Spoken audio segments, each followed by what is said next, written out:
Heartbreak Hotline. What happened in the Hackman household? Hello? Girl, no, listen. I didn't even know he had passed. Yes, girl. No, the thing about it, they said not only did he pass, his wife passed and the dog.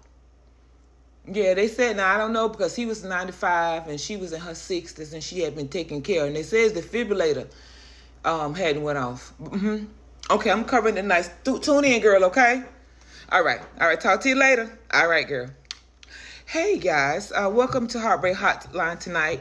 As you know, we discuss topics that affect us all, and tonight we're going to talk about Gene Hackman and his wife. Did y'all hear what happened? Okay, you know something? I didn't even know what was going on, but I said, let me look into this. And so now that I have it, the article here, I'm going to refer to y'all to the articles that I'm going to go over, and we're going to go over it together, okay? Okay, as y'all know that I like to do a little background first so we can know who we're talking about. So first, let's find out who Gene Hackman was. Eugene Allen Hackman, born January 30th, 1930. He was an American actor. His career spanned over 4 decades. He received 2 Academy Awards, 2 Academy Film Awards, and 4 Golden Globe Awards. Okay. In 1956, Gene Hackman married Faye Maltese. He had 1 son and 2 daughters. The couple divorced in 1986 after 3 decades of marriage. And then his last wife, on December 1st, 1991, Gene married classical pianist Betsy Hackman. The couple had dated for 7 years before getting married. So this is who we're talking about. He is an actor. Gene Hackman, his wife was a classical pianist, okay? All right, so let's get into this, guys. Gene Hackman and his wife Betsy were both found unalived in their Santa Fe home on Wednesday, February the 26th. Since then, authorities have been investigating due to what they have said are suspicious circumstances. While Hackman's Hollywood peers pay tribute to the legend, friends and insiders give people a glimpse at what his life was like with Betsy before they were both no longer alive. Okay? In the years after he became a Hollywood star, Gene Hackman indulged in a taste for renovative projects. His 10th house, the successor to Showcase in Montecito and Camel, was on 12 secluded acres on a pine-covered hilltop outside of Santa Fe. Okay, he had the ceilings raised to soaring heights, helped demolish walls himself, and created a multiple building on the compound. I don't know what's wrong with me, he told Architectural Digest in 1990. I guess I like the process, and when it's over, it's over. So he was hands-on. But this will be his final home. After he retired in 2004, he lived here with his second wife, Betsy, a classically trained pianist whom he married in 1991.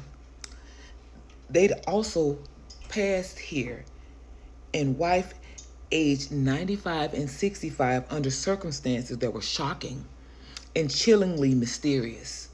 Their bodies were discovered February the 26th when, according to Santa Fe County Sheriff Adam Mendoza, a pest control worker came to the house and found it strange that no one answered. He contacted a neighborhood security officer who saw the bodies through a window and called 911. Officers arrived to find Hackman and Betsy's corpses in separate rooms.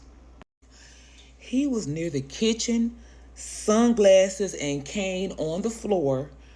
She was in the bathroom where prescription pills were scattered on a counter.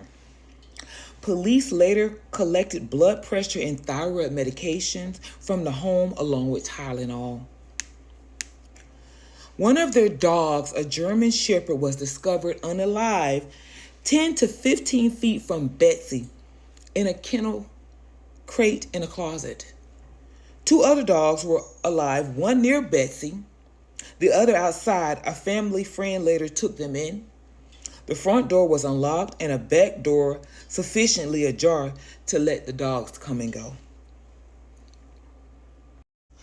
In an affidavit to obtain a search warrant of the property, Santa Fe's Sheriff Officer Detective Ray Arndt reported that one officer had described Betsy's body as bloated, with mummification in her hands and feet. Hackman's body was in a similar state. His pacemaker data later indicated he had been no longer alive since February the 17th, 9 days before the bodies were found. The affidavit stated that there was no indication that either had suffered blunt instrument trauma or that anything had been removed from the house or disturbed. Authorities also found no signs of gas leak, according to the affidavit, and both tested negative for carbon monoxide poisoning. Mendoza said on NBC's Today, February the 28th, that he was pretty confident no foul play occurred, but he wasn't ruling it out. He said the results of the couple's autopsy would provide more clues to the ongoing investigation, but a full report could take several weeks. I hope a little bit of patience on the family part or everybody else's part will be provided, Mendoza said, so we can have some answers.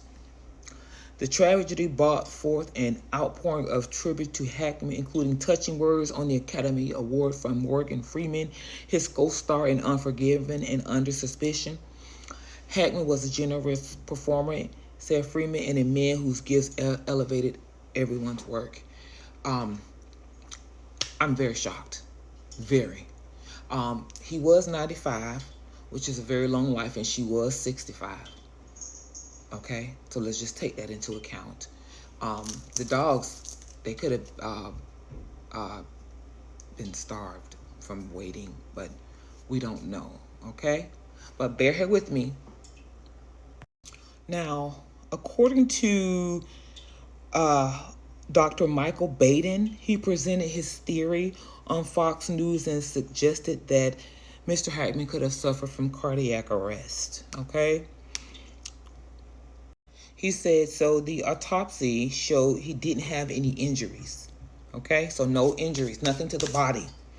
There was no carbon monoxide, and he had the most common cause of death in this country, severe heart disease, coronary artery disease, and high blood pressure, perhaps from what's been released. Mr. Baden also theorized that Arakawa, who was found unalive in the bathroom next to a bottle of prescription medication and a space heater, could have found her husband and hurriedly went to grab his blood pressure medication to help him. The pills found in the bathroom included thyroid medication, blood pressure medication, and Tylenol, according to a search affidavit. But Baden said it's possibly that in a rush to help Hackman, Arakawa could have fallen herself. She may have struck her head on the way down and had some internal injury to the brain that doesn't show up on the outside, bleeding in the inside of the brain. The deceased German Shepherd was found several feet away. Baden said if the dog was unable to access water during the 9-day stretch between Hackman's pacemaker stop and when he was found, the dog could have just passed from dehydration. Okay? 2 other dogs was found still alive. As we already stated, the bodies had went through rigor mortis and things like that. So I want to say rest in peace to Mr. Hackman and his family. We're just going to briefly go over what God says about death. Guys, this is John 5:24, and it reads, I assure you that whoever hears my word and believes in the one who sent me has eternal life and won't come under judgment, but has passed from death into life. Y'all, I have lost a lot of people, a lot in my life, okay? I've had to come to terms with this. Just know that the day of death is It's supposed to be better than the day of life. Now, I'm not, I don't know. I'm just letting y'all know, and I'm sharing this with y'all. So this has been Heartbreak Hotline. I love y'all. Let's wish this family well and hold the family in your prayers. Mwah!